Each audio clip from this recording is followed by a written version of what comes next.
இந்த உழுதொன்னை எப்படி இருக்குது பாருங்கள். இந்த உழுதொன்னை புழு பூச்சியை பறக்கிறதுக்காக கொக்கு வந்துருச்சு பாருங்கள். இங்கே புஜ்ஜியும் வந்திருக்காங்க பாருங்கள். சூப்பர். புஜ்ஜியும் கூட எங்கே போனாலும் வந்துடுறாங்க. சூப்பராக இருக்குது பாருங்கள். உழுதொன்னை பசங்க உழுதுருக்காங்க. இந்த பக்கம் சரி பண்ணிகிட்டு இருக்காங்க பாருங்கள். அதை உழுதுறதுக்கு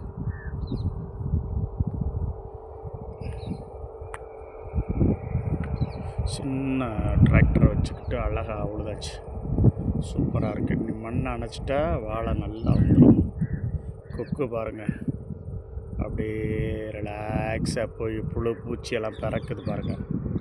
சூப்பராக இருக்கா வாழை. Super super super. Thanks for வாட்சிங் மை சேனல் சந்திரன். எங்கள் பூஜ்ஜியை பாருங்கள். பூஜ்ஜி அப்படியே பார்க்குறாங்க பாருங்கள். தேங்க்ஸ்.